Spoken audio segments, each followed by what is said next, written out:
última ocasión nosotros habíamos estado hablando acerca de Lipsio, este autor que va a desarrollar, digamos, un estoicismo cristianizado y que va a tener como un gran impacto, digamos, va a tener mucha influencia para la configuración de la sociedad de nuestros tiempos.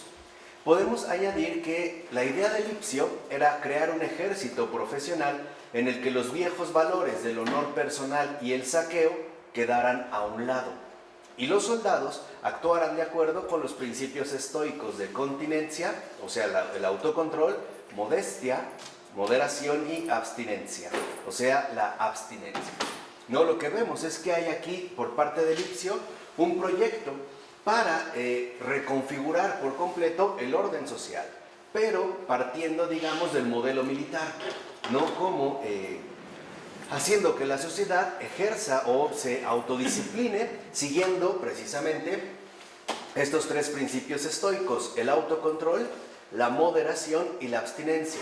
O sea, en otras palabras, el objetivo del entrenamiento no es solo producir la disciplina del movimiento coordinado y la obediencia a las órdenes, como lo vemos en un ejército, ¿no? Sino que lo fundamental era transformar moralmente al soldado, que va a ser considerado el ciudadano, e inculcarle una ética del servicio, cooperación y del autocontrol profesional.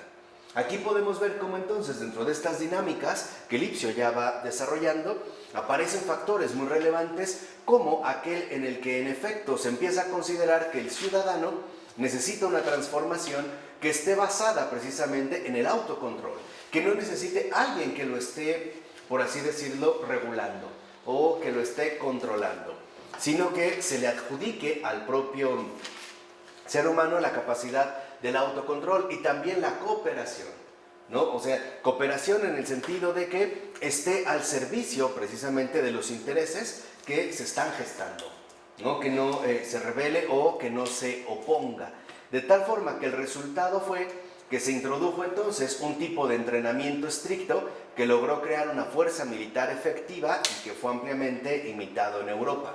Por ejemplo, por el ejército sueco de Gustavo II Adolfo y por el nuevo ejército modelo de Cromwell, ¿no? O sea, lo que vemos es que se empieza a configurar la sociedad siguiendo estos lineamientos de orden militar, pero basado en estos principios del estoicismo. Ahora, en un nivel más general, digamos era como el proyecto inicial, ¿no? El propósito a corto plazo. Pero en un nivel más general, Lipsio marcó el tono de un elevado propósito moral para varios reformadores serios, fuesen estos gobernantes o más habitualmente funcionarios públicos de alto rango, administradores o generales, quienes iniciaron reformas que apuntaron a reconstruir diversas dimensiones de la sociedad. Entonces vemos como, por ejemplo, en el caso del calvinismo, también uno de los propósitos fundamentales era llevar a cabo la reforma general de toda la sociedad.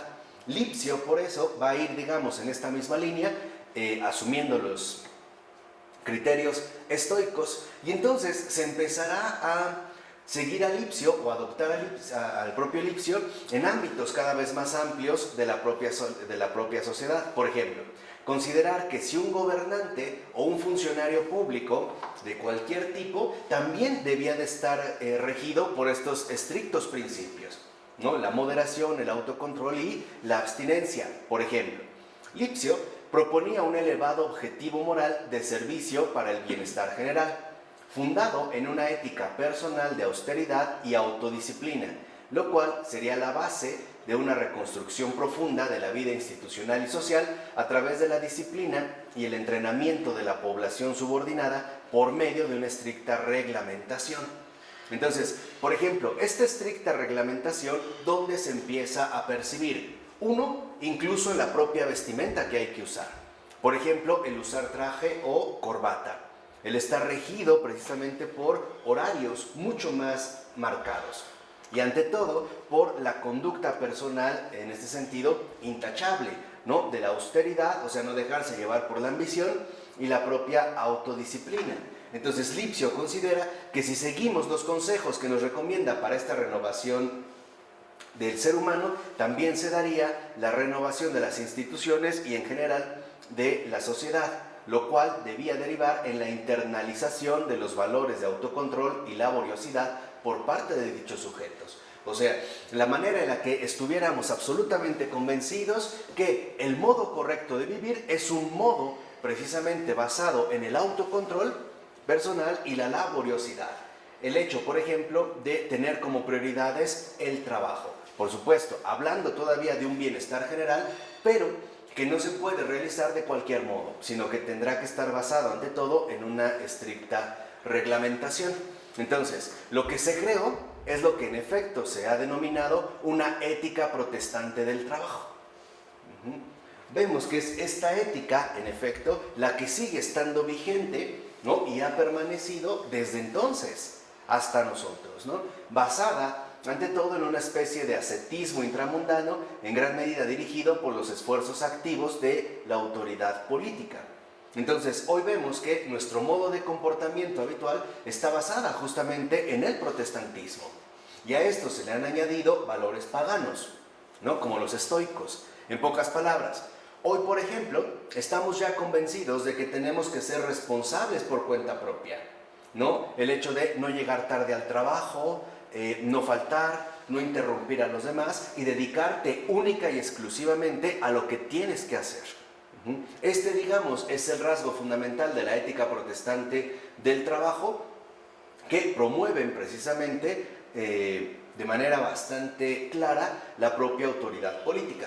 Por ejemplo, hoy en día a través de los llamados estímulos o los premios, ¿no? Hay un estímulo de puntualidad, un estímulo de asistencia, un estímulo de no sé qué, para que en efecto nosotros vivamos siempre bajo esta estricta reglamentación, sin que nadie nos lo tenga que decir, ¿no? Que nosotros mismos, esa es la ética del autocontrol, que nosotros mismos lo apliquemos, ¿no? Sin mayor problema, sin que nos lo digan, sino que nosotros en efecto ya estemos de hecho entrenados para poder realizarlo. Entonces, podría decirse que esta ética de la intervención activa del Estado en el periodo de los gobiernos absolutos del siglo XVII hizo mucho por introducir un modo de vida racionalizado, disciplinado y profesionalizado, que ya es como desde el siglo XVII los rasgos fundamentales de nuestro modus vivendi. En un primer lugar, la cuestión racional, ¿no? El hecho de que, en efecto, tal parece que todo lo vamos rigiendo según las propias exigencias racionales, que nos podría resultar, por ejemplo, más racional en una circunstancia. A esto se añade la disciplina y, por supuesto, la profesionalización. Que no, esta profesionalización es justamente ya como el resultado de esta reglamentación estricta que se ha venido impuesto, ¿no? Tal y como era previsto por la ética calvinista de la vocación, porque tanto el neoestoicismo como el calvinismo se asemejaban bastante en su activismo y en su esmerado ascetismo. Por ello, no es casual que Calvino iniciara su vida profesional publicando precisamente un estudio sobre Séneca. Entonces, el propio Calvino ha sido influido por los estoicos, por esta línea, digamos, del autocontrol, de la racionalidad y de la austeridad, ¿no? En todos los sentidos. ¿Cómo es su austeridad? Sí, o sea, la austeridad es, por ejemplo, el hecho de vivir con principios estrictos sin dar pie a otro tipo de ornamentaciones, ¿no? Pongamos un ejemplo, la austeridad que tendría que ver con el no eliminar todas las pasiones que pudieran considerarse desordenadas y quedarnos únicamente con la virtud, ¿no? Por ejemplo, quitar todo aquello que estorbe para nuestra propia realización de vida. ¿En qué daña el autocontrol y la austeridad esta protestante a la vida espiritual? La daña, en primer lugar, en el que tú mismo te asumes como la regla completa. O sea, en que te va aislando precisamente, encajonándote en esquemas que tú vas imponiendo. Lo que habíamos dicho, por ejemplo, en el caso de la vida espiritual. Suponer que si yo soy muy disciplinado, me levanto todos los días a las 4 de la mañana a rezar 2 rosarios y a ello entonces establezco ayunos estrictos bajo ciertas órdenes, entonces ya con eso ha sido suficiente. No, o sea, el peligro está en que nos hace suponer que nosotros ahora vamos a decidir cómo son las cosas o cómo se tienen que hacer las cosas, que es lo que Taylor llamaba esta imposición de seguimiento, ¿no? Pero obviamente es muy seductor porque estamos de hecho inmersos en la cuestión de la laboriosidad, ¿no? Rezando o haciendo o deshaciendo, ¿sí? Iría como por este punto. Entonces, dicho sea de paso, para muchos católicos y luteranos tampoco era muy difícil hacer lo mismo, porque los impulsos de ordenamiento eran muy similares. O sea, aquí es cuando nos enganchamos y llegamos a suponer que en efecto esta sería, digamos, la vía a seguir. Por ejemplo, crear un orden estable en la sociedad, entrenando a las personas para que adoptaran cursos establecidos a través de la elección de alguna profesión cuyos objetivos se definiesen en términos del servicio prestado a nuestros prójimos. En el sector privado, a través de la labor productiva y beneficiosa para uno mismo y para los demás. Y en el sector público, a través del trabajo-esfuerzo del gobierno por el bien de sus súbditos. O sea, aunque aquí está ya, digamos, como muy resumido, vemos el por qué podría resultar, digamos, como tan atractivo. En primer lugar, porque se tiene, digamos, también el deseo de establecer un orden estable en la sociedad, ¿no? Recuerden que han empezado los conflictos y que tienen que ver con la reforma, ¿no? Con conflictos de tono religioso, ¿no? Que se han desatado, digamos, las guerras en Europa, que después van a dar pie a otras guerras civiles. Pero al menos aquí lo que se busca es como establecer lo que dijimos, ¿no? Como reglamentaciones estrictas para que se mantengan cursos establecidos, lo que les decía, por ejemplo, los horarios de trabajo, ¿no? ¿De qué hora a qué hora? ¿Qué días van a ser laborables? Hoy en día las seguimos viviendo, pero de otra forma. Por ejemplo, alguien puede decir, pues yo lunes, martes y miércoles me voy a correr a Chapultepec de 7 a 9 de la mañana. Como con mi hijo el miércoles a tal hora y luego voy a tal lugar y luego tomo un café en tal sitio, leo de tal a tal hora. O sea, porque esto es lo que a nosotros nos da como la imagen de que todo está siguiendo justamente su curso normal, el curso que debe ser. Por ello podemos llegar a experimentar que si, por ejemplo, yo he establecido una determinada disciplina de pararme temprano, y un día no lo hice, por la razón que sea, puedo llegar hasta sentirme culpable. Eso es el calvinismo. Ahí es donde se hace presente justamente esta cuestión calvinista. Entonces, se reduce a una disciplina donde nosotros tenemos que elegir alguna profesión en particular que se definan en un primer lugar, digamos, en un servicio que vamos a prestar al prójimo. Pero ¿cómo? A través de la labor productiva y beneficiosa para uno mismo y para los demás. O sea, ante todo, una labor económica y, por lo tanto, también recompensada, ¿no? ¿Cómo voy a ayudar a los demás siendo a sí mismo disciplinado o ejerciendo un tipo de profesión que pueda ser benéfica para todos? Pero también, si apelamos al ámbito público, en colaboración con el trabajo, el esfuerzo que el gobierno realiza o debe realizar para poder alcanzar el bien de sus propios súbditos, ¿no? ¿Qué trajo esto consigo? Pues imágenes del orden social claramente definidas por el activismo y la laboriosidad. Aquí es donde entra, digamos, uno de los rasgos más importantes para entender este declive, ¿no? Esta degradación de nuestra experiencia de fe. ¿Por qué? Porque hoy también la tentación del activismo en el ámbito de la fe es muy fuerte. O sea, llegamos a suponer, por ejemplo, que si yo logro congregar una multitud enorme de personas, entonces estoy teniendo éxito en mi labor de evangelización, por ejemplo, ¿no? Por mencionar un caso. O que si yo tengo una agenda apretada, o sea, si tengo muchas cosas que hacer, entonces quiere decir que estoy en un camino correcto, porque estoy netamente ocupado. Y entonces se ve mi afán de laboriosidad, de trabajar, ¿no? De poner manos a la obra. ¿Qué sucede entonces con digamos, con este perfil? En un primer lugar, que, por ejemplo, la oración o la contemplación no tienen cabida. Ya han sido expulsadas. Porque veríamos, por ejemplo, el acudir a la contemplación, a la oración seria, como una pérdida de tiempo, ¿no? Lo que habíamos puesto, el caso concreto de el buscar trabajo. En lugar de irme a rezar ante el Santísimo, lo mejor es comprarte un trabajo y salirte y busca acá y vete para allá y esto, aquello, y voy, vengo, hago. O sea, todo el tiempo estamos ocupados. Y por lo tanto, estamos asimismo indisponibles para el Señor. Este es un punto muy capital. Si uno analiza con seriedad su vida, me parece claro que sí podemos darnos cuenta que hay muchas cosas que estamos haciendo por cuenta propia. Ya sea por gusto, por convicción, por deseo, por lo que quieran, pero sigue siendo por cuenta propia. Entonces, habíamos comentado en una ocasión que el rasgo fundamental de la fe, ¿no?, de la fidelidad, es la disponibilidad. Pero esta disponibilidad no se da porque estamos llenos de actividades y llenos de cosas que hacer. Por decirlo así, estamos saturados de quehaceres, al grado, y se refleja esta indisponibilidad, al grado de que ni siquiera estamos disponibles para el prójimo, porque siempre estamos ocupados. ¿Qué quiere decir? Que no estamos disponibles, ni para los demás, ni para Dios. No sé si esto queda claro. Esto es bien importante porque nos permite también entender por dónde es que nos hemos ido extraviando, ¿no? Por el camino definido en ese sentido, tanto por el activismo como por la laboriosidad, al grado de que hoy consideramos, por ejemplo, que el tiempo, ¿no?, se ha transformado en un recurso precioso que no puede ser desperdiciado.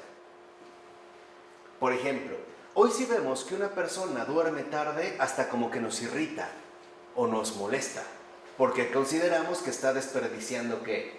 El tiempo. O sea, se tiene que poner a hacer algo, ¿qué? Lo que sea, pero tiene que estar siempre activo, siempre con algún tipo de labor, ¿no? Entonces, nos vamos buscando más quehaceres para realizar y por lo tanto para estar de alguna u otra manera ocupados siempre, al grado de que hoy hemos llegado donde hay, por ejemplo, tiendas o establecimientos que abren 24 horas e incluso gimnasios, ¿no? Hasta hay gimnasios nocturnos, ¿no? Para que siempre estemos como en esta actividad, o sea, en este fervor o en este desorden del activismo que nos lleva literalmente a perder de vista la disponibilidad, ¿no? Ahora, y sí se creía que todo esto podía lograrse. Sí se creía. Ahora, dice Taylor, ¿cómo podía ser que frente a tanta violencia y desorden, tanto en el pasado como en el presente, y frente a un material humano tan refractario, la gente tuviera esperanzas serias de producir un cambio decisivo, incluso irreversible, para mejor? O sea, ¿cómo realmente se podía considerar que los hombres podían cambiar de manera tan drástica? A pesar de la cuestión conflictiva, desordenada o violenta que se vivía tanto en el presente como en la época pasada, ¿no? O sea, ¿cómo se logró poner como tanta esperanza en la transformación radical del ser humano a través de estas formas disciplinadas? Dice Taylor, por dos cosas. Primero, porque el objetivo era eliminar de plano la violencia y el desorden social. Eso es lo primero. Acuérdense, ya en esta propuesta la antiestructura no tiene cabida. Entonces, todo aquello que se oponga al ideal de la civilidad será inmediatamente rechazado, ¿no? Todo debe de quedar bajo el mismo orden, ¿no? Bajo la misma autoridad, bajo la misma reglamentación. Entonces, es extirpar por completo la violencia y el desorden social, solo dejando en un extremo de la escala el crimen individual y en el otro la violencia legítima del Estado en guerra y la represión del crimen. Entonces, solo, digamos, en este caso, por decirlo así, se quiere eliminar de plano, de tajo, ¿no?, tanto la violencia como el desorden social, pero solo se va a aceptar dicha violencia y este desorden en tres casos concretos. Primero, por ejemplo, en el ajusticiamiento, que es el crimen individual, ¿no?, que hoy lo vemos, por ejemplo, cuando se aplica la pena de muerte. O sea, lo vemos en un sentido muy concreto. Si yo asesino a alguien, ¿no?, yo maté. Bueno, pero el Estado me mata a mí. Pero eso es aceptable. ¿Por qué? O sea, ellos, juzgan o no aprueban el asesinato de un hombre, pero el Estado sí asesina a un hombre. No sé si me explico, ¿no? O sea, me castigan justo con lo que, según ellos, no se puede hacer. O sea, ellos hacen lo que no permiten que hagan los demás. precisamente porque se erigen como la referencia única de control. Ese es el primer caso. El segundo caso, por ejemplo, dicen, claro, la violencia también es aceptable cuando el Estado está en guerra. Ahí sí entonces podemos ser violentos, ¿no? Que de hecho en gran medida es el discurso de Estados Unidos, ¿no? Está la ONU ahí, pero bueno, en guerra mandamos soldados, hacemos bombardeos, aquí entonces la violencia está justificada, vamos a decirlo, está legitimada. Y la otra es en la cuestión de la represión del crimen. O sea, el que yo pueda, ¿no?, ejercer violencia para buscar reprimir el crimen. Como, por ejemplo, castigando a las personas que se vean sospechosas o incluso incriminándolas falsamente, ¿no? ¿Vamos? Esto es en estos rasgos. Pero en un segundo punto, también dice Taylor, es porque el objetivo era inculcar a todos al menos algunas de las normas básicas de la civilidad y la importancia de llevar una vida ordenada. Y una ambición de este tipo no tenía precedentes en la historia europea. Era algo enteramente nuevo, sobre todo estos dos factores, ¿no? La importancia de llevar una vida ordenada. Una vida ordenada en base precisamente a esta ética protestante del trabajo o de la laboriosidad.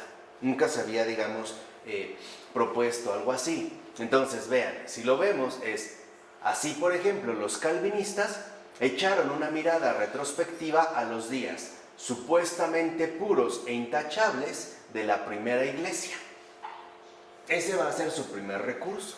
Entonces, cuando se habla tan insistentemente de las primeras comunidades, de esta iglesia intachable, de esta comunidad cristiana idealizada, es algo que hacen los protestantes, y muy en especial los calvinistas, porque consideran que aunque quizás se hayan sentido inferiores a los cristianos de aquella época en cuanto a la santidad, o sea, los protestantes, ¿no?, se sintieran inferiores a estos cristianos, sabían que el establecimiento de toda una sociedad cristiana había sido imposible incluso en esos tiempos. O sea, el hecho de buscar establecer una sociedad enteramente cristiana como tal, sabían que era algo imposible, ¿no? Por eso, justamente vemos que con frecuencia los calvinistas tomaron ahora más bien como modelo a seguir e imitar el Israel del Antiguo Testamento. O sea, como realmente no pueden encontrar lo que buscan en la supuesta primera iglesia, ¿no?, en las primeras comunidades cristianas, entonces van a ir más para atrás. Ahora se van a pegar al Antiguo Testamento y lo que van a decir es que al menos este Israel ofrecía, según ellos, la imagen de una sociedad pía y religiosamente devota, ciertamente sitiada por enemigos desde todos los frentes, enemigos geográficos, políticos, religiosos, etc. Y aquí volvemos a ver una idealización. Si este Israel del Antiguo Testamento hubiese sido en verdad una sociedad pía y religiosamente devota, hubieran aceptado a Jesús en sus líneas más claras. Lo están idealizando. ¿Qué quiere decir? Por eso, ¿no?, lo que quiere decir es que están buscando dónde poder justificar su proyecto de rearticulación social. Entonces, como no lo encuentran en las primeras comunidades cristianas, por ejemplo, si aún recurriendo a los propios apóstoles, vemos que entre Pablo y Pedro hay como diferencias claras, ¿no? Se oponen, ¿no?, a veces incluso entre Pablo y Bernabé, que se llevan muy bien, pero llega un momento en el que se separan, o algunos padres de la iglesia que se van corrigiendo, no se ponen muy bien de acuerdo, etc. Aquí hay problemas, se van a tratar de ir al Israel. Por eso, si lo ven, los protestantes son como muy conocedores del Antiguo Testamento, ¿no? Por eso siempre ves, te citan el libro de los Macabeos y no sé qué, porque de acuerdo con ellos, este antiguo Israel es la imagen de una sociedad pía y religiosamente devota, que además estaba sitiada, rodeada por enemigos en todos los frentes, y era el mismo papel que ellos se adjudicaban. Entonces lo que ellos van a decir es que también nosotros como calvinistas estamos rodeados de enemigos, los católicos, todos los poderes políticos que nos buscan oprimir, e incluso las barreras geográficas, ¿no? O las condiciones geográficas en las que vivimos. Ahora, decían ellos, pero el aspecto en el que se proponían superar a Israel se definía según los principios centrales de la teología cristiana, o sea, en este caso, calvinista, ¿no? El modelo, digamos, que buscaban seguir. Ahora, de manera similar, Lipsio y sus sucesores neoestoicos miraron retrospectivamente el Imperio Romano y sus grandes conquistas legales, militares y políticas.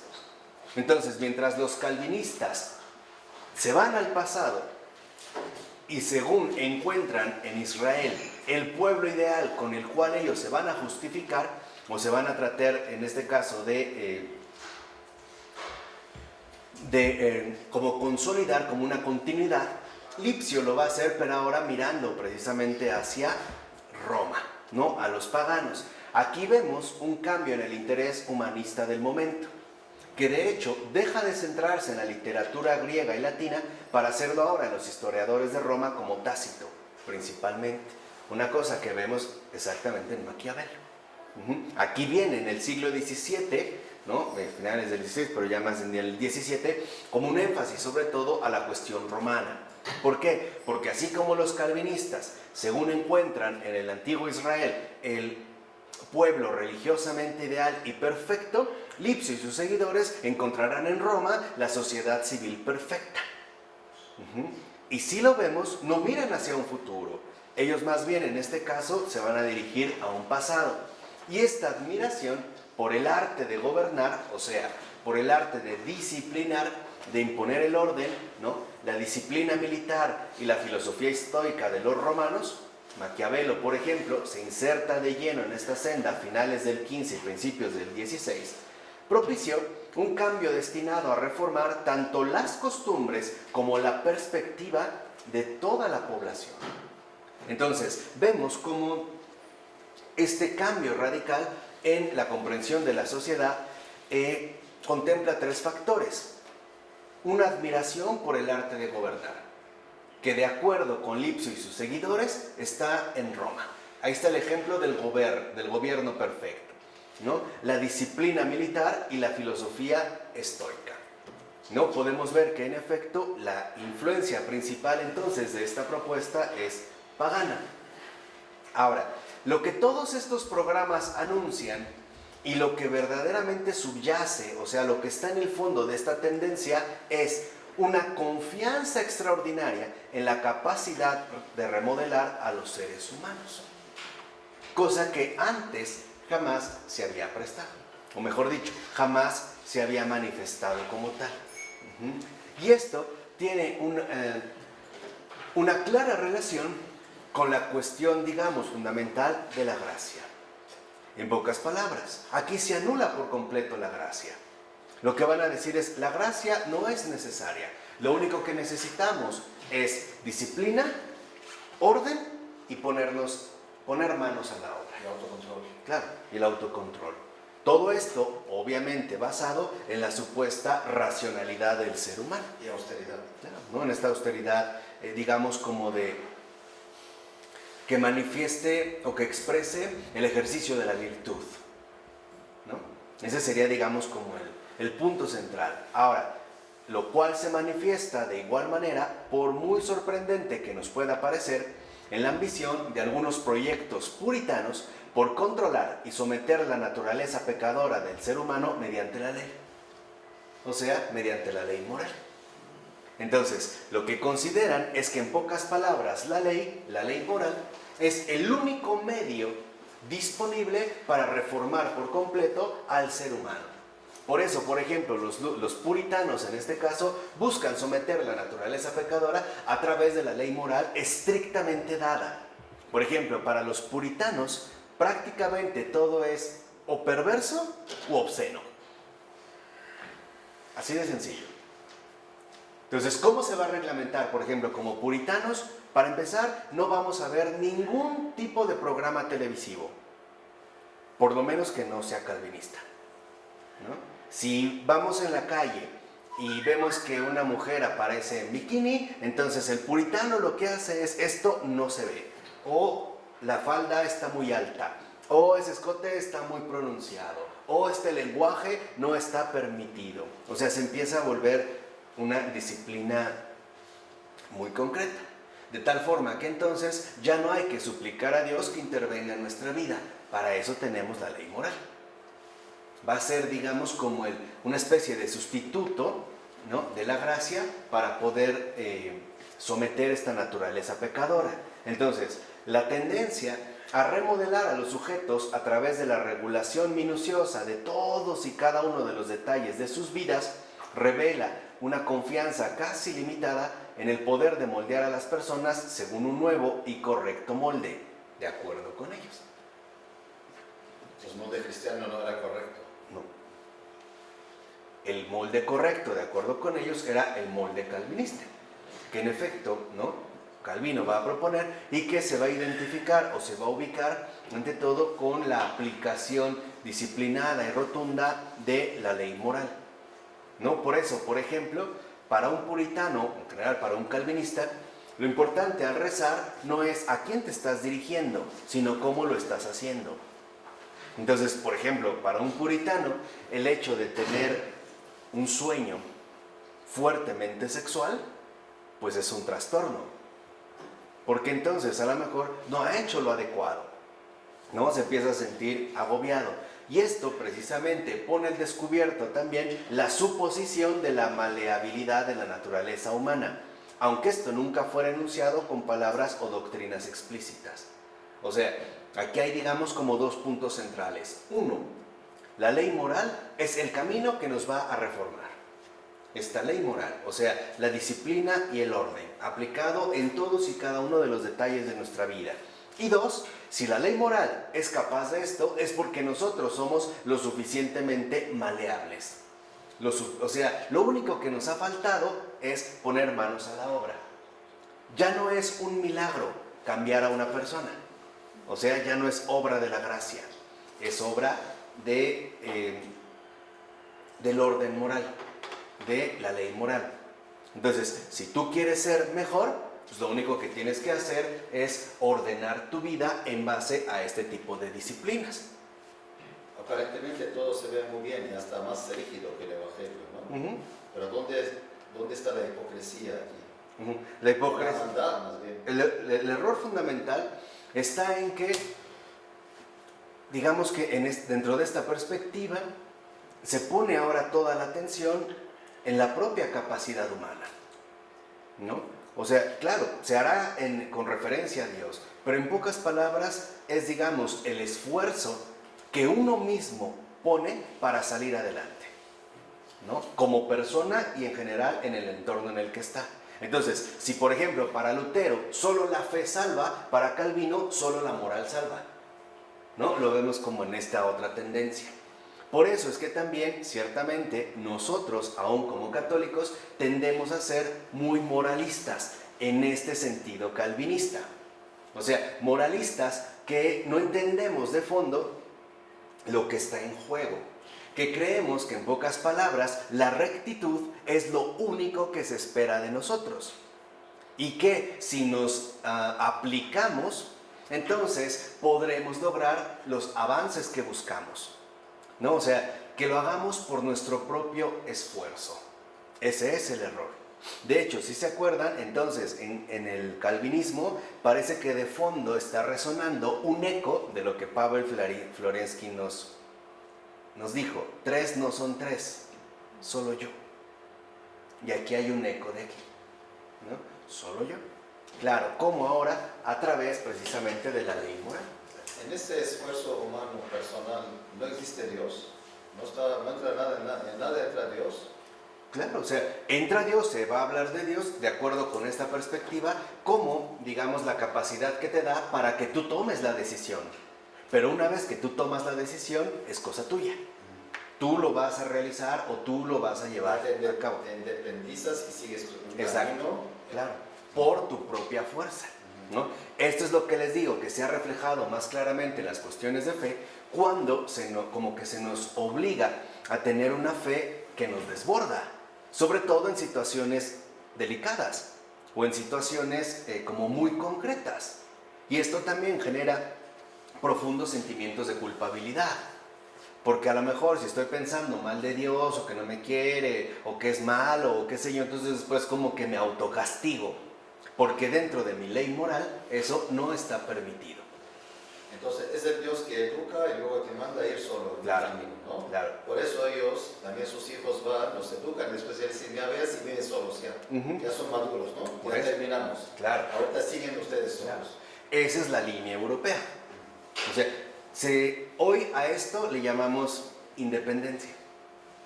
Hoy por eso se busca exactamente que los niños sean, o los jóvenes sean independientes. A los 18 vas para afuera. Porque es la parte en la que tú estás llamado a realizar tu proyecto de vida. Pero para hacerlo tienes que ser trabajador, tienes que ser ordenado y por supuesto que ante todo tienes que ser disciplinado. Si no, no alcanzarás precisamente este tipo de metas. ¿No? Entonces, si la moral es ahora el camino, se supone que en teoría la gracia, vuelvo a repetir, ya no sirve. Ya ha quedado de lado. Basta con que nos propongamos ser seres humanos ejemplares moralmente. Y por lo tanto nuestros criterios se han transformado. Ahora ya no hablamos de santidad o ausencia de santidad, sino de correcto e incorrecto. Pongamos un ejemplo muy sencillo. Es curioso ver que mucha gente entra a una parroquia, está el Santísimo, su actitud cambia, ¿no? Y cuando se va en puntitas hacia atrás, ¿no? Porque dice que no le quiere dar la espalda. Pero eso sí, cuando ya salió de la parroquia, pues ya se volteó, ya le dio la espalda, ya lo dejó atrás. Y esa es una equivocación, porque Jesús nunca está detrás de nosotros, siempre está al frente. Yo puedo hacer una reverencia, pero no tengo por qué suponer que nada más no quiero darle la espalda mientras me ve, ¿no? Como si ya salió de la parroquia, como ya no me ve, entonces sí sigo mi camino. Por ejemplo. Entonces, hoy nos fijamos más en que algo sea correcto a que en algo sea santo. Y esto nos ha dirigido también hacia formalismos muy rígidos. Por ejemplo, a veces la gente se preocupa más por la calidad del coro que por la santidad de la comunidad. O se vuelve como un ritualismo extraño, ¿no? Va a haber la visita de Monseñor o del señor obispo. Toda la alfombra derechita, limpia, las flores, va a la parroquia, ensayos, a ver el que va a hacer la lectura, cuántos pasos tiene que dar, cómo se tiene que inclinar. Eso es calvinista. Eso es calvinista y hay que decirlo sinceramente. Es calvinista no porque entonces no lo vamos a hacer, no, porque nos quedamos ante todo en la cuestión del orden y de cómo tienen que salir las cosas. Claro, o sea, y estas cosas requieren ante todo una enorme disciplina. Por eso, si ven las procesiones, muchas veces en efecto parecen procesiones mortuorias. Hasta van como muy serios, ¿no? Caminando ciertos pasos, cierta distancia, no te adelantes, los cantos, etc. Por eso el Papa Francisco ha venido a recordarnos que hay muchos protocolos hoy en día en la Iglesia estériles. Así de sencillo. Porque hemos perdido de vista lo esencial y nos hemos quedado más bien en las cuestiones superficiales. ¿Saben quién, por ejemplo, lo vio muy bien? Adrien von Speyer. A veces, durante las celebraciones litúrgicas, Adrien von Speyer veía a San Ignacio de Loyola. Y veía que había momentos donde los hombres se ponían más ordenados y San Ignacio no. Y había momentos donde San Ignacio se aplicaba y los hombres no. No sé si me explico. O sea, parecía que estábamos haciendo justamente todo al revés. ¿Qué quiere decir? Que hoy también nosotros muchas veces nos preocupamos por la disciplina, o sea, por el orden que se debe de realizar y no por una verdadera comunión con el Señor. Hay que entender que nosotros también podemos mantener una especie de amor ficticio con el Señor, ¿no? Moral. Disciplinado. Claro, ordenado, rígido, bueno, pero no santo. No es una verdadera comunión con el Señor, no es una unión real con el Señor. Se trataría en este caso digamos como de una situación muy distinta, ¿no? Un detalle muy concreto, lo hemos visto en el Papa Francisco, desde los zapatos que usa. Ha dicho, bueno, los zapatos estos rojos, ¿no?, que eran usuales para el Papa, le dijo, pues no son necesarios, no es parte de un protocolo, ¿no? O sea, hay muchas cosas que en efecto no son importantes, pero hay muchas que sí son importantes y ciertamente no le damos importancia. Y entonces nos vamos quedando en una situación meramente externa, ¿no?, meramente moral. De hecho, la gran liberación que vino a darnos Jesús es de la disciplina, del orden, de la ley, de la moral, ¿sí?, para que domine la caridad, para que la caridad sea el único criterio. Claro, o sea, lo que podemos ver en este sentido es que la moral es un medio, no un fin. El problema es que se ha absolutizado la moral, considerando que ese es un fin en sí mismo, ¿no? Y eso es lo que muchas veces nos critican, y con toda razón. Dicen, claro, ella muy católica, pero sale y qué tal se devora a su vecino, o a sus compañeros, o a sus amigos. Pero eso sí, cuando reza el rosario nos calla a todos. Cállense, todos callados, ¿no? Como siéntate bien, y no sé qué. Y eso es calvinista, por ejemplo. Bueno, eso es peor, es puritano. O sea, este es como un detalle central, porque en efecto, podemos empezar a darnos cuenta cómo se ha ido desviando nuestra experiencia de fe, al grado de que hoy en día tal parece que nos conformamos con ser moralmente correctos y no cristianamente santos. Muchas veces la santidad involucra romper muchos formalismos morales. Y este es, digamos, como un aspecto muy central que no podemos perder de vista. O sea, una de las cosas que Taylor nos quiere enseñar es que cristianismo no es sinónimo o equivalente a moralismo.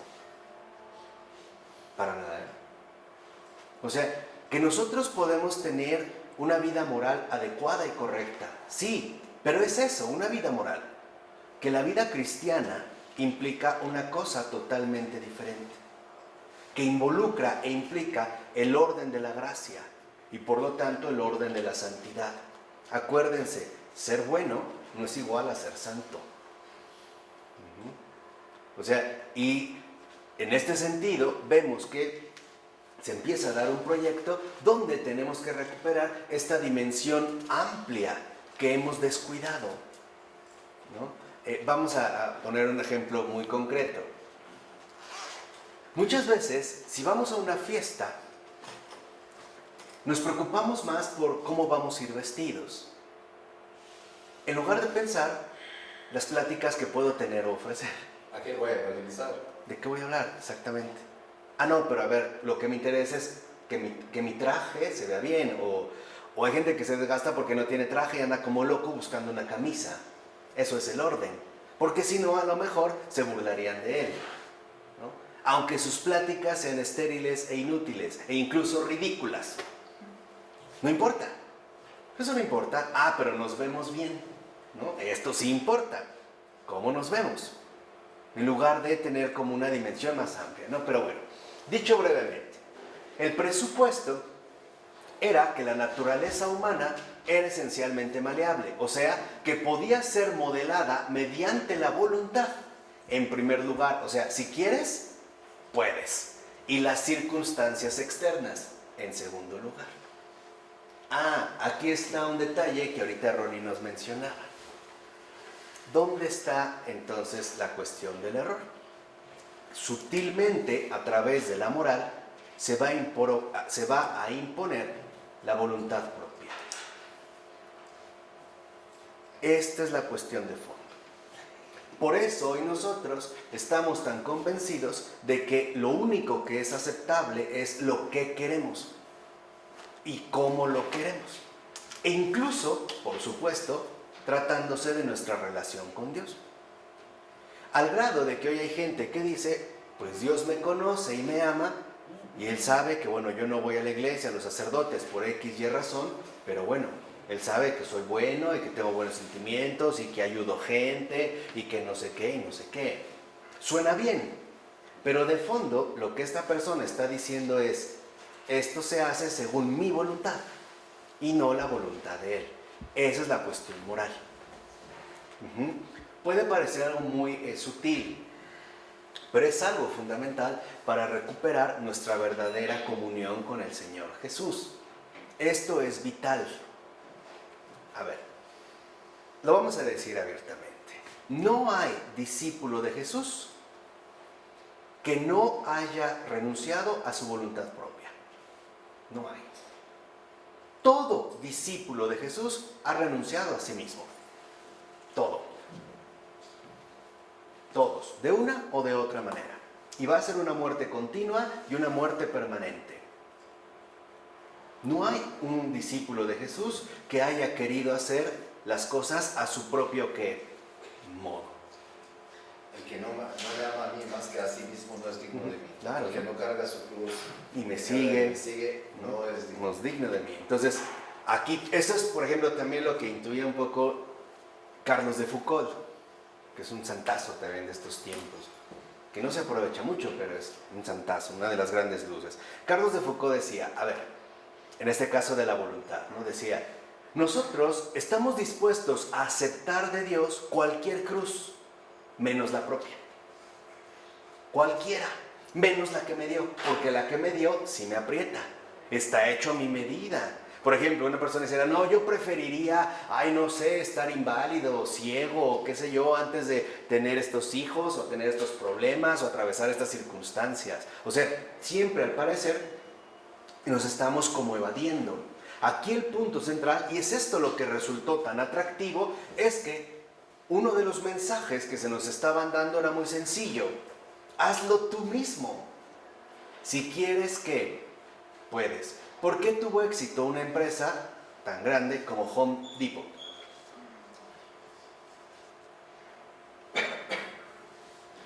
Porque encuentras de todo. Aparte, Porque te promueven a ti que tú lo hagas. hazlo tú mismo. Aquí hay de todo. Aquí un poco lo de estos centros comerciales, y es exactamente lo que garantizó el éxito de Walmart. Como estos fenómenos, para que vean dónde está su raíz, ¿no? Lo único que hacen esas empresas es decir, aquí lo encuentras todo. Todo te lo damos. Tú hazlo. Tú realízalo. Tú llévalo a cabo. Y entonces voy a quedar contento porque en último término quedó a mi gusto. Escogí lo que yo quería. Escogí lo que yo decidí. Es más, yo lo hice. ¿Por qué creen que hoy en la gran mayoría de los muebles a los que podemos acceder son de armado? Hazlo tú mismo. Ármalo tú mismo. ¿Qué impera en estos modelos actuales? Otra vez, la voluntad y el hecho de vernos favorecidos por circunstancias externas. Realízalo tú.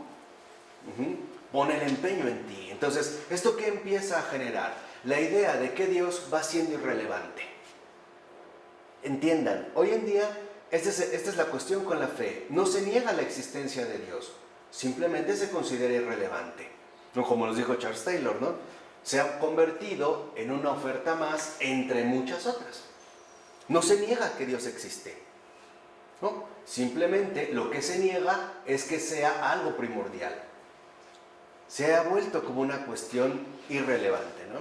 Entonces, lo que en verdad estaba dando inicio en este caso era el camino de una especie de ingeniería social plenamente programada y controlada. Y esto es obvio.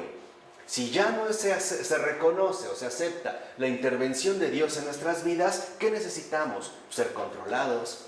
¿Qué necesitamos? Que haya programaciones dadas. Por eso hoy estamos tan disciplinados de tantas maneras. Por eso hoy los medios de control también se han ejercido a través de supuestas actividades recreativas. En pocas palabras, la idea es que siempre estés ocupado y no pienses en Dios. No lo voltees a ver. Este es, digamos, como uno de los signos de estos tiempos, ¿no? Que te extravíes, que no voltees a ver a Dios. ¿Para qué? Si tienes muchas otras ofertas. Pongamos un ejemplo sencillo. Vienen, no sé si se han percatado, al menos en México, no sé en otros países, que cuando viene el momento pascual, el tiempo de Cuaresma es cuando se realiza en México la Exposexo. No es casual. Justo al iniciar la Cuaresma, justo ahí inicia la Exposexo. Son como distractores, ¿no? En lugar de dirigirte a un lado, ¿para qué? Aquí tienes muchas otras cosas. No es casual que haya lugares donde haya una parroquia y justo al lado haya también sectas protestantes. ¿Para qué? O sea, la idea es que tengas, por ejemplo, alternativas. Desde quizá el tener el privilegio de ver un evento deportivo de gran magnitud. La final de un mundial o incluso un Super Bowl o algún evento de este tipo. Porque hoy se han dado cuenta que en efecto los deportes pues, es un medio también de controlar a mucha gente. Que haya regresado la Fórmula 1 a México no es gratuito. Es un distractor más que aparte se puede aprovechar para obtener millones de dólares. No es enteramente gratuito. Nos dan opciones. ¿No? Lo que les decía es como una sofocación de ofertas. Lo mismo que pasa en los centros comerciales. Tú ves una tienda, pero tienes muchas otras, ¿no? Aparentemente están a tu alcance. La verdad es que no. La mayoría de nosotros no compra lo que quiere, compra lo que puede. Pero la oferta está, ¿no? Es como empezó a ocurrir en París, en los primeros pasajes, ¿no? O sea, este es lo que hoy llamaríamos como peatonales, como estas calles donde se empezaban a dar las vitrinas, se empezaban a sacar los pasteles o los postres a la vista de los peatones, pero no los podían tocar, porque ya había un cristal. Entonces llegaba un niño hambriento, veía el pastel y nada, se pegaba al vidrio, podía babear. Ahí está, lo ves, pero no lo que. No puedes comer, no puedes comprar. Eso es lo que hoy funciona en los aparadores. Lo ves, pero no lo tocas. Es parte de aquí. Ahora, ¿qué podía interponerse? Dice Taylor. Ante todo, la concepción tradicional de las cosas, que establece límites a las posibilidades de una reforma total. Hoy en día, tal parece, en efecto, una de las cosas que se podía, o que se considera que se interpone entre nuestro proyecto de realización son los límites, o sea, la tradición. Pongamos un ejemplo filosófico, Descartes, que adelante hablaremos de él. Para Descartes, lo que limitaba nuestro verdadero avance racional era la limitación de nuestra propia condición. Él dice, no, al carajo, nos olvidamos de la tradición y vamos a empezar de cero, ¿no? Sin ningún tipo de referencia o continuidad. Entonces, hoy tal parece que los límites nos molestan. Pero hemos olvidado, como decía Chesterton, que los límites es algo fundamental, incluso para nuestra propia cordura. Un ejemplo muy sencillo. Mi brazo puede ser corto o largo, pero tiene un límite. Pero si mi brazo no tuviera límites, se volvería monstruoso. No sabría ni dónde empieza ni dónde termina. Un sol, decía Chesterton, es maravilloso. Soles ilimitados nos matan, ¿no? Si esta fuera mi casa, puede ser chica o grande, pero tiene límites. Pero si a lo mejor es la casa de Rafael y yo llego con Rafael, no, con un martillo tipo Thor, ¿no? Y le digo, no te dejes limitar, que nadie, pum, y le rompo sus paredes. Su casa desapareció. Y eso es lo que ocurre hoy en nosotros, ¿no? Creemos que son estos límites. Ahora, ¿de dónde se supone que proviene esta concepción tradicional? De San Agustín. ¿Qué es la concepción tradicional? El hecho de que no podemos hacerlo todo por cuenta propia. Que necesitamos la gracia. Y eso es en lo que insistía San Agustín. O sea, para San Agustín quedaba claro que hay muchas cosas que probablemente el hombre puede realizar y ni siquiera por cuenta propia. O sea, por don de Dios. Pero que hay cosas más fundamentales en las cuales el hombre sin Dios está irremediablemente perdido, ¿no? Simplemente salir del error. Agustín no salió por cuenta propia y él lo sabía muy bien. Él sabía que había sido un acto de gracia que lo iluminó y que lo rescató. Es lo mismo que nos decía Pavel Florensky. Hay situaciones donde solo un acto providencial nos puede salvar. De otra manera, estaríamos completamente ¿qué? Perdidos, ¿no? Entonces, en esta concepción, por ejemplo, lo que vemos es que en el caso de la Edad Media Europea, esto se expresaba precisamente a través de las formulaciones de San Agustín, ¿no? Que tenía como mucha vigencia entonces. Se habla de dos sociedades, no a muy grandes rasgos. La ciudad de Dios y la ciudad terrenal. Vivían uno junto a la otra, el trigo y la cizaña, entremezcladas. Sí, la ciudad terrenal era el lugar del pecado y posee una tendencia intrínseca a la violencia y el conflicto. E incluso en una escala más amplia, el gobierno mismo podía concebirse como un agente de violencia, lo que habíamos dicho, ¿no? Aparentemente el gobierno quiere acabar la violencia, pero lo hace violentando a los ciudadanos, ¿no? El gobierno hace lo que prohíbe. Pero ciertamente era indispensable, y esto lo sabía Agustín, pues solo un agente poderoso podía infundir un temor reverencial a los inferiores, quienes de lo contrario reducirían la vida social a un caos en el que sería imposible vivir. O sea, para Agustín queda claro que aunque en la ciudad terrenal impera el pecado y estas situaciones que bien sabemos o comprendemos, era fundamental la cuestión de la autoridad.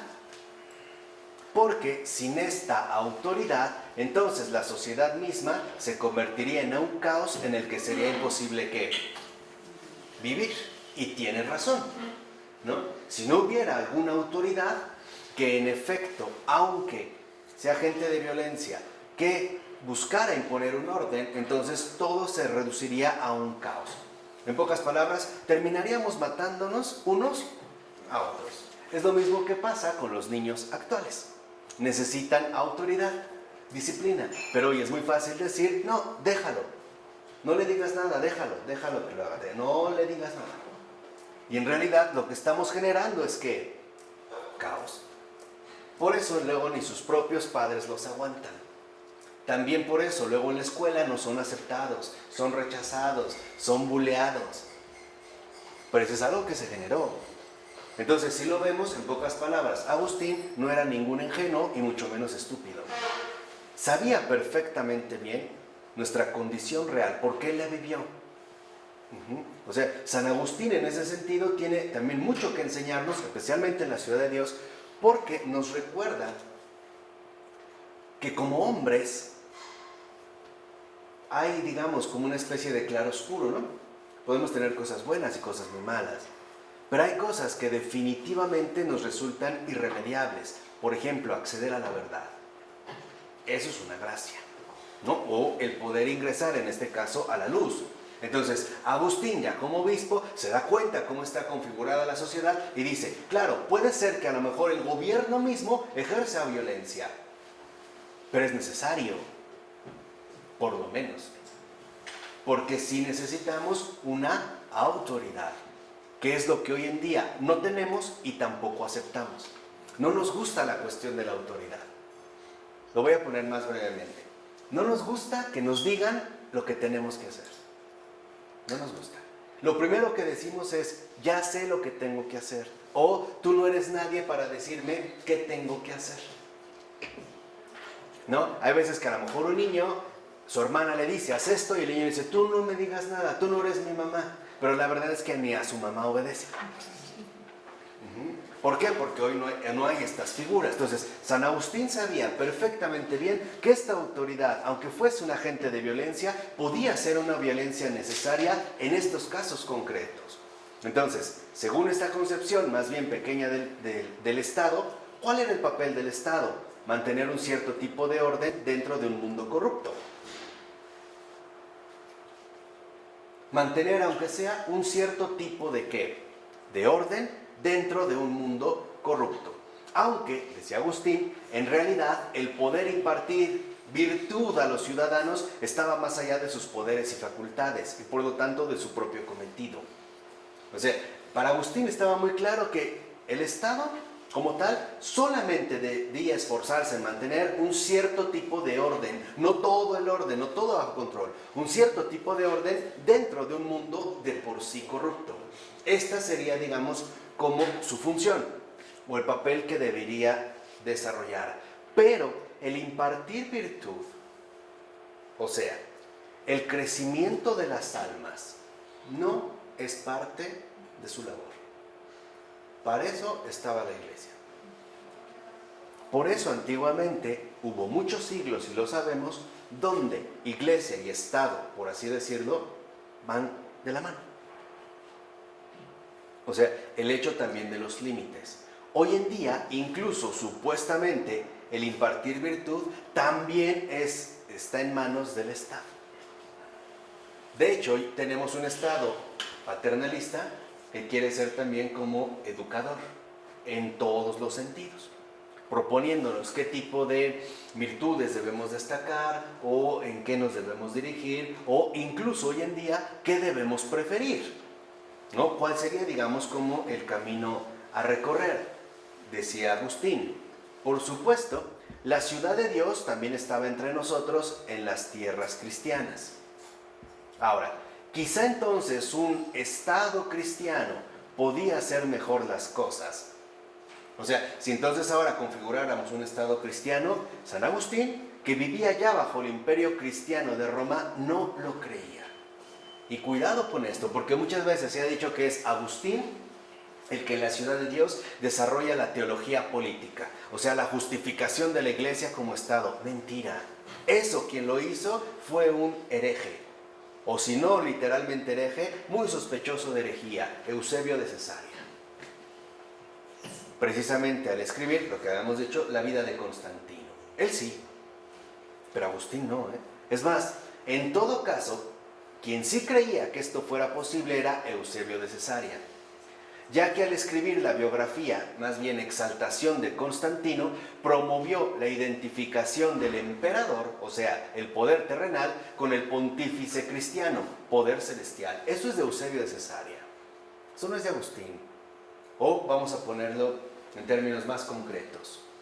Esta identificación del emperador, esta figura del Papa Rey, es de herejes, no es de la ortodoxia, ¿eh? Ningún padre de la iglesia lo promovió. Ninguno, ¿eh? Ninguno. San Agustín estaba plenamente, fíjense, convencido de que un Estado cristiano sí podía ayudar a la iglesia, reprimiendo a los herejes y los falsos justos, y los falsos cultos, justo como Constantino de hecho hizo, pero no podía mejorar a sus ciudadanos. Este es el punto. Y eso es lo que el Estado hoy en día también nos engaña desde entonces. Nos hace creer que nos hace mejores.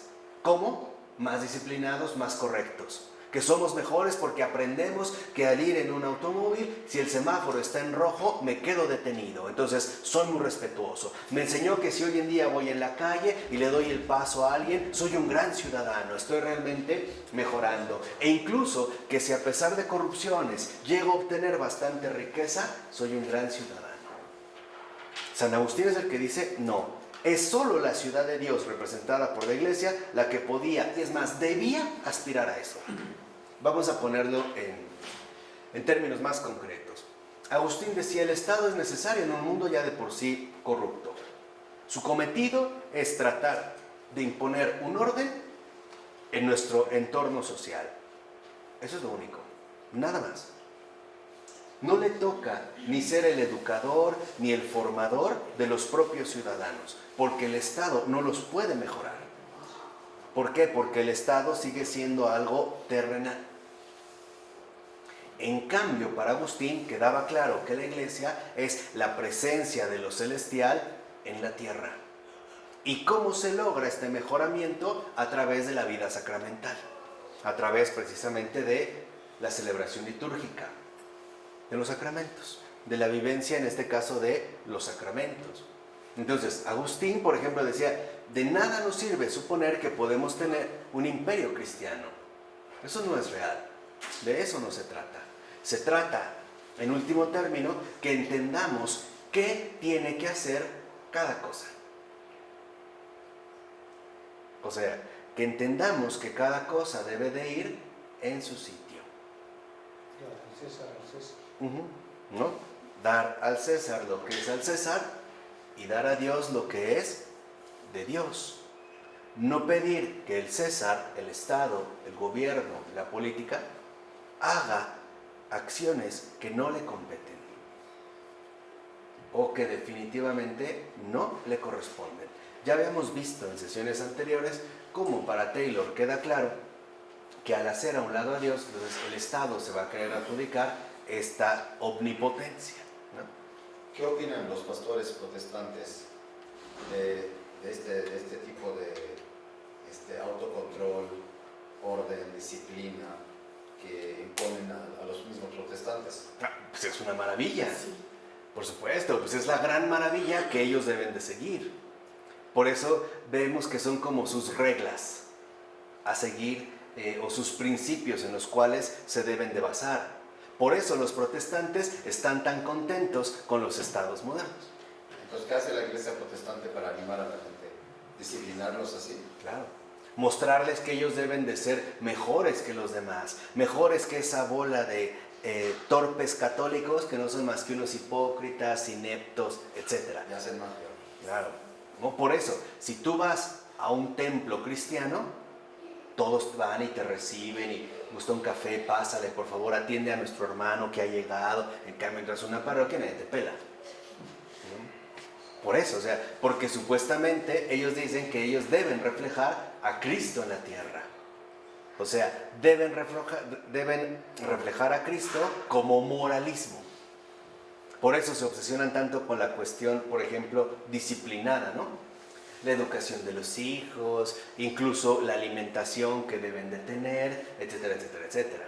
No toman alcohol. No toman alcohol, nunca dicen una grosería, no van a bailes obscenos. Y por obscenos hablo a lo mejor de un reggaetón o una salsa candente o algo así, ¿no? Nada más, nada de eso, ¿no? No está dado. Muy similar a la cuestión en este caso farisea. Entonces, esto sí es también como muy importante destacarlo para que veamos que en efecto es vital, vamos a hacer un poquito para acá, para que veamos cómo sí es tan importante la cuestión de los límites y la cuestión de establecer qué le toca a cada cosa. La iglesia, por ejemplo, real, nunca ha promovido que ella sea, digamos, como el único eje de poder que se puede ejercer. No, porque sabe también la función que le toca. Y esto es algo que hoy en día, por ejemplo, no se quiere reconocer. En pocas palabras, hoy tal parece que solo se reconoce como única autoridad indiscutible al poder político, a la cuestión política. Los únicos que deciden, por ejemplo, incluso los jóvenes o los niños, qué deben estudiar o qué no deben estudiar. Qué se les debe de favorecer, qué no se les debe de favorecer. Sabemos que ya hay reformas donde, por ejemplo, en las primarias, los libros de historia, especialmente Historia de México, ya comienzan a partir del Porfiriato. Antes literalmente ya no hay historia. Qué deben de saber, qué no deben de saber, qué deben de comer, qué no deben de comer. Escudándose en la cuestión de la salud, ¿no? Lo que yo les decía hoy en día, con las cuestiones sanitarias. Fuera toda chatarra de las escuelas. Denles comida sana, zanahoria y pepinitos rallados. Ya, nada de chatarra. Está obeso, es una bomba de colesterol. No, está a punto de explotar. O sea, y todo esto viene dado precisamente por el Estado. El hecho de ser educados, correctos, modelados, en el doble sentido de la palabra. O sea, tanto con buenos modales como el hecho de ser maleables, ¿no? A lo que se nos vaya sugiriendo. Bueno, Jesús era indisciplinado, desordenado. Comía y bebía con pecadores, con prostitutas, curaba el sábado, comía durante el ayuno, ¿no? Y estaban muy disciplinados. ¿Cómo la iglesia protestante promueve a Jesús indisciplinado, ¿sí? En un ambiente que quiere que la gente sea disciplinado? Entonces, ¿cómo un indisciplinado es su jefe de los disciplinados? Claro. Ellos son mejor que Jesús, entonces. Claro, sí. O sea, es que el punto está en que el peso real no cae en Jesús. Cae en la escritura sobre Jesús. Entonces, Jesús, claro, va a ser como una referencia, digamos, Cristo, ¿no? En concreto. Por eso se van a memorizar también las escrituras, pero van a tener miedo de tener un encuentro y aceptación radical con el propio Jesús de Nazaret. A ellos les pasa lo mismo que a los fariseos. No es este el hijo de José, o sea, no es este insignificante, irrelevante que nos puede llegar a decir. Entonces se transforma a Jesús en un modelo moral, digamos como idealizado, ¿no? De un comportamiento totalmente correcto, o vamos a decirlo así, como totalmente en ese sentido moral. Entonces, justamente lo que Calvino, si uno es consecuente con el calvinismo, a lo que llegamos es a reconocer que entonces Jesús es como una inspiración para nuestra verdadera grandeza moral. Y entonces por eso Jesús como que se desdibuja, ¿no? Por eso en el caso de los protestantes los milagros no son relevantes. ¿Para qué? Si lo único que tienes que hacer es cumplir la ley moral. No, pero ellos dicen que ellos son el milagro. Uh-huh. Ellos se profesan como ellos son el milagro. Uh-huh. Que ellos son los santos. Ellos son el milagro. Uh-huh. Claro. Profesan por cumplir la ley moral. Y para ellos ya basta con esto y ya son santos. claro. Y han sido en este sentido también, por ejemplo, pues los elegidos, ¿no? Estos son los problemas también que vemos que a muchos de nosotros nos cuesta aceptar, o sea, el estilo de Dios. Como dice el Papa Francisco, a Agustín le llevó años, Al propio Agustín le llevó años, no fue algo que entendiera de repente. Agustín era un aristócrata intelectual. O sea, Agustín se movía en las altas esferas, en las cortes imperiales. Tenía reconocimiento y éxito. Era una celebridad, para que lo entiendan. Aparte era un hereje, era un maniqueo. Y tenía una soberbia intelectual impactante. Cuando tiene la conversión, y entonces el Señor lo hace sacerdote, ¿no? Le da la ordenación sacerdotal y empieza a acercarse a la realidad parroquial, lo primero que experimenta Agustín es asco y repugnancia. Si Dios en su idea intelectual, pagana, ¿no? Herética, si Dios es tan grande y tan sublime, ¿cómo puede juntarse o permitir que estos vulgares, ignorantes, irreverentes,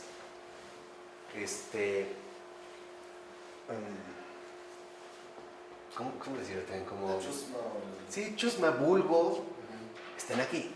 Los pobres, Estén aquí, ¿no?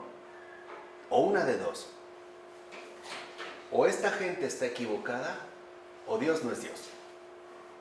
Y esto le va a llevar años, Agustín literalmente lo superará hasta que lo hagan obispo.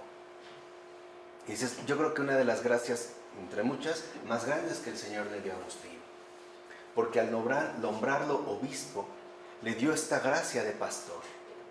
Este gran pastor que ahora sí entiende que ahí está el Dios vivo y verdadero que ama a todos sin condición. O sea, sin las ataduras morales que los seres humanos imponen. Eso es lo que entendió.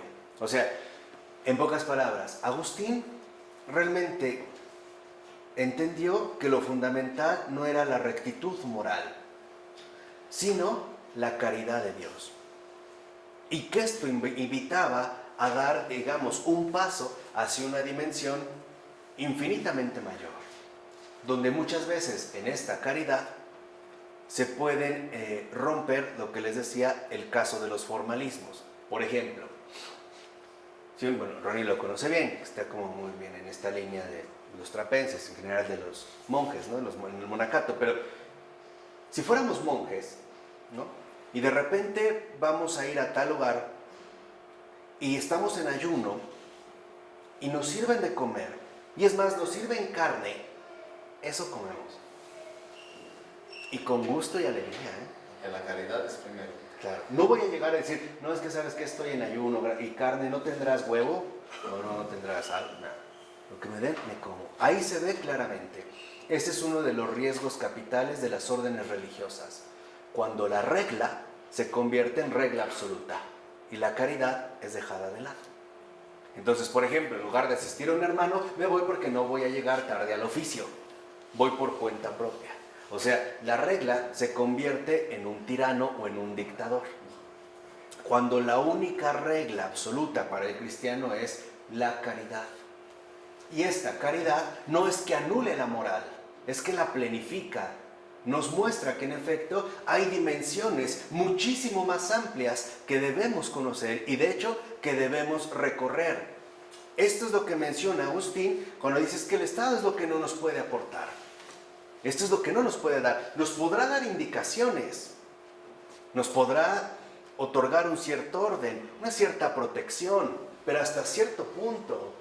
Pero hay aspectos que en efecto ni puede llegar ni le corresponden. Ahí es donde la Iglesia puede y además debe realizarlo.